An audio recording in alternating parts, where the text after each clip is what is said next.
दरवाजा आहे ना आयुष प्रसाद ना 64 लोकांना ह्या दरवाजाने आतमध्ये घेतला हाय अशी सिस्टीम बरं का. इथं काही भाऊसाहेबांनी काही बदल केला नाही. तुम्ही यायचं म्हणून काही बदल नाही. हाय असं टेबल खुर्च्या कॅम्प्युटर हाय असंच. फक्त तुमच्यासाठी आलेले अधिकारी तेवढे अधिकारी ह्या दरवाजा पाहिजे. जे सानुग्रह अनुदान तुम्ही दिले 6 लाखाचं ना काय ते तुम्ही दिले, पण त्यांचं पुनर्वसन बाकी आहे. त्यांचं पुनर्वसन करण्याचे तुम्ही खासबाब मध्ये द्या. कसे घ्या त्याला क्वार्टर पाठवायचं पर्यंत क्वार्टर पाठवा. ते जाणार नाहीयेत. जेवढे गेले 388 लोक त्यांची तारमळ झाली. परत 164 लोक गेले. त्यांचं तुम्ही अजून हे बघून घेतलं नाही, चलन बघून घेतलं नाही. तुम्ही तुम्हाला शासनाने इथपर्यंत पाठवलं बरोबर का नाही? हे तुमच्या रेकॉर्ड आहे का नाही आहे? हे तुम्हाला रेकॉर्ड दिसते का नाही दिसत?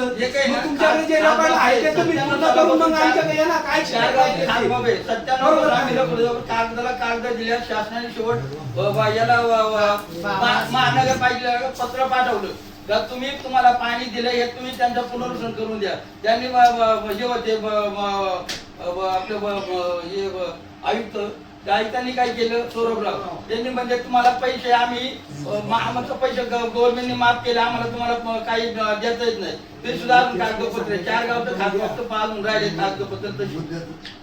कासारी वाघू सावलेवाडी आणि कुदळेवाडी पत्रे. आता माझ्याकडे माहिती नाही, तुम्ही आलेले नाही तर सर्व तुम्हाला आमच्या गावठाणचं अजून हे नाही. एक मुद्दा घ्या. दुसरा महत्वाचा दुसरा असा महत्वाचा मुद्दा आहे, जे सानुग्रह अनुदान दिले बरोबर आहे, यांची जमीन गेली महाराष्ट्रामध्ये पुनर्वसन कायद्याप्रमाणे ते शेतकरी सोडून जे नियम असतात पुनर्वसन ते शेतकरी तसेच राहून ज्यांची जमीन 15 एकरच्या पुढे, ज्यांचे घर गेलेले आहे, ज्यांची गाव बुडालेलं आहे, त्या लोकांनी पैसे त्यांना वाटप केले. ते शासनाने गेले. आमचं त्याची दुमत नाही. पण मुळात हा मुद्दा घ्या महत्वाचा. सानुग्रह अनुदान वाटप केले ज्यांना, जे कायद्यात बसत नाही, पुनर्वसनामध्ये बसत नाही, त्यांना वाटप केले. मुळात जे शेतकरी कायद्याने बसतात त्यांचं पुनर्वसन केलेलं तेच राहिलेले. हा मुद्दा घ्या तुम्ही तुमच्यामध्ये त्यांच्या बी लक्षात द्या. तुम्ही जे वाटलेत ते कायदेशीर वाटलेच नाही. आमचं त्याचं दुमत आहे, शासनाने वाटले पण ते कायदेशीर वाटले नाही. वाटत ते बसत नाही कायदा. आपण कुठे विरोध केला? 65% त्यांनी रक्कम भरली नाही त्यांच्यासाठी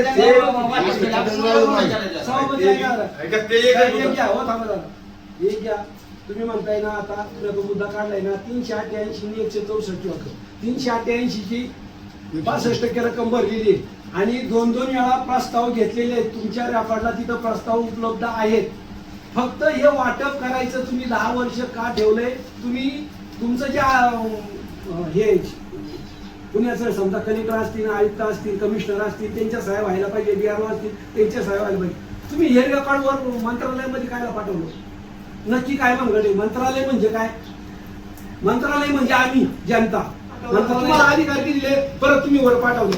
आता आम्ही जनतेने काय करायचं? इलेक्शन मध्ये परत इलेक्शन लावा. त्या मंत्र्यांना आम्ही इथं बोलावणार.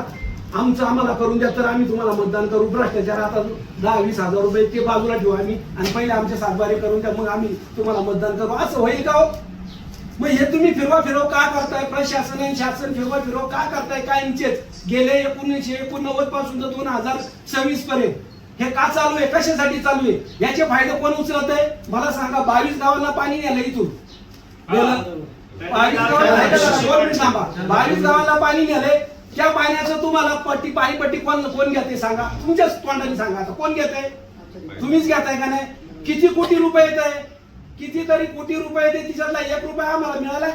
आम्हाला वंचित तसंच ठेवलंय. पुनर्वसनसाठी ठेवले. आमचे पेमेंट तसंच राहिले, वाढीव पेमेंट तसंच राहिले आणि पैसे बाजारात घेऊन तुमची घरं भरताय. तुमची म्हणजे ऐका ना, तुमची म्हणजे शासनाची म्हणजे जे मंत्री संत्री झालेत ना यांची घरं गोडवानं त्यांची बरोबर ठेवताय. हे जे आता निघत ना प्रत्येक काढतात ना त्याच्या विरोधात तो गेला, त्याच्या विरोधात गेला का त्याचं काढायचं, त्याला सभाच्या पुढे आणायचं. हे शब्द वापरतो मी. गाडववर बसले सगळे गाडव. एका मिरीचा गोंधळ घालतात, एका मिरीमध्ये गोंधळ घालतात.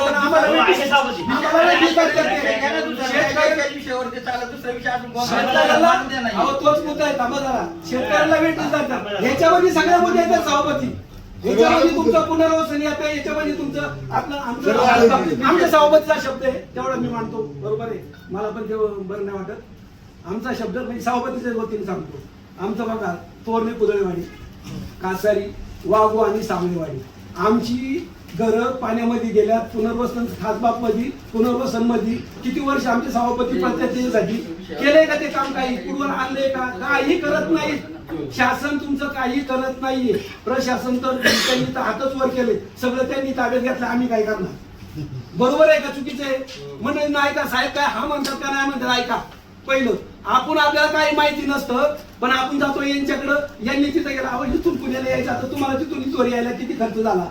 एवढी जनता जर तिथपर्यंत यायची तर किती खर्च होतो? कोणाला टाइम आहे का? कोणाचा अर्धा असेल तर मी तर द्यायला सांगतो. मी आल्यापासून तर पुण्याला कोणाला जायला सांगतो. बरं. काय असेल मग तर आता आम्हाला मला फक्त एकच शब्द द्या. हो, एक मिनिट. एकच शब्द द्या. तुम्ही इकडे आलेत ना, रेकॉर्डला घ्या. पाहिजे तर तुम्ही काय करा, मोबाईलला रेकॉर्ड करा. मोबाईलला रेकॉर्ड करा. तुम्ही आम्हाला शब्द द्या. जे 388 लोकांचे जेवढे अर्ज आपल्याकडे पुनर्वसन याच्यासाठी अर्ज आहेत ना, तेवढे तुम्ही किती दिवसामध्ये आम्हाला मार्गी लावून द्या. काहीही राहिलं नाही तिथं. फक्त तुमच्या अधिकाऱ्यांच्या सह्या, कोणाकोणाच्या, बिहार कलेक्टर